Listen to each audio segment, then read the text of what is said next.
Como vai? Tudo bem, internauta? Sejam bem-vindos mais uma vez em nosso canal falando de psicanálise. E hoje nós vamos trocar uma ideia muito importante. A cura através da psicanálise, as pessoas sintomatizadas, qual a probabilidade de cura? Como funciona isso? Alguns dizem que tem cura, outros, de forma alguma, a psicanálise cura. Alguns dizem que foram curados pela psicanálise, outros que não. Vamos trocar um pouco uma ideia sobre esse tema. Veja bem, quando Freud inventou a psicanálise, foi um momento muito especial, porque no século XIX havia uma doença ou um sintoma chamado histeria. Talvez dê para comparar como a depressão hoje em dia, pode ser. E essa histeria acometia 98% das mulheres. Era uma época onde a mulher não tinha voz, não tinha desejo, não tinha prazer, eram submissas ao extremo aos homens. Era uma pressão muito grande na psique feminina. E muitas, ou a grande parte das mulheres tinham como efeito do sintoma da histeria paralisia corporal. Algumas não falavam, outras não lembravam sequer o seu nome, nem a língua materna.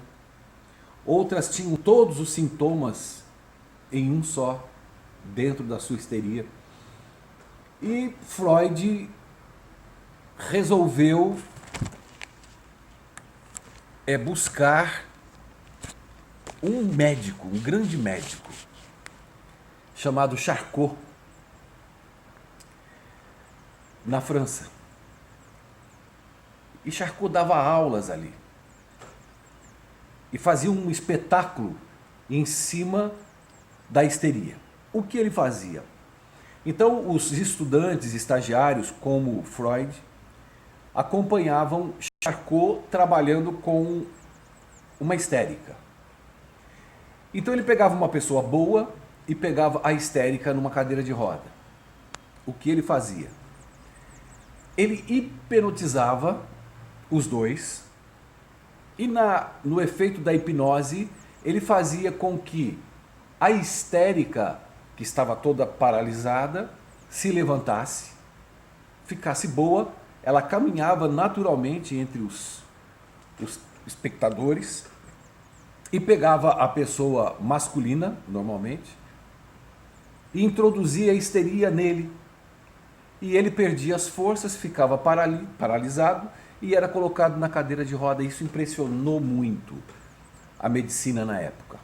Charcot foi um grande cientista, um grande médico, que conseguiu abalar as estruturas desses grandes homens e pensadores. Muito bem. Freud trouxe para o seu consultório em Viena o mesmo tratamento. Só que ele detectou uma coisa. A eficácia disso na vida real não era positiva, não funcionava. Quando hipnotizada, a pessoa saía do transe, saía da paralisia, saía da histeria, mas quando voltava à consciência, poucos resultados ele encontrava. E uma vez ele falando com uma paciente, determinando essa paciente a seguir os seus comandos, ela ficou brava e disse a ele: por que você não cala a boca e não deixa eu falar? Então, a partir desse momento, se introduziu, ou foi introduzido a psicanálise. Aí Freud denominou como a livre associação, a cura pela palavra. E nesse momento ele descobriu e foi trabalhando com algumas histéricas, algumas pessoas sintomatizadas, e ele foi descobrindo que na associação livre o sintoma era um ato de repetição. Aquilo que era detectado ou introduzido na mente ou na psique humana na infância, e o sintoma ali era produzido, ele vinha numa sistemática de reproduzir.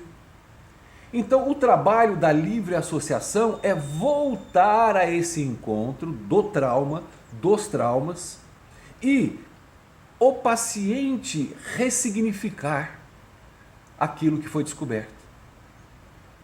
Agora, dentro desse trabalho de psicanálise, esse trabalho psicanalítico, aonde entra a cura?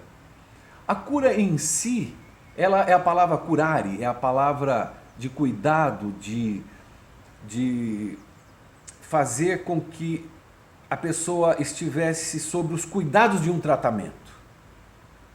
E nesse cuidado do tratamento há essa cura. Como no século XIX a cura era algo arrancado, tirado e não mais existente, diferentemente da cura anterior e posterior ao século XIX, há esse tratamento, há esse cuidado.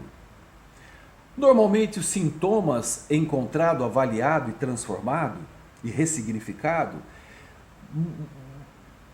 muitas das vezes, se não quase que na sua totalidade, ele é transferido para outro canto, para outro lugar.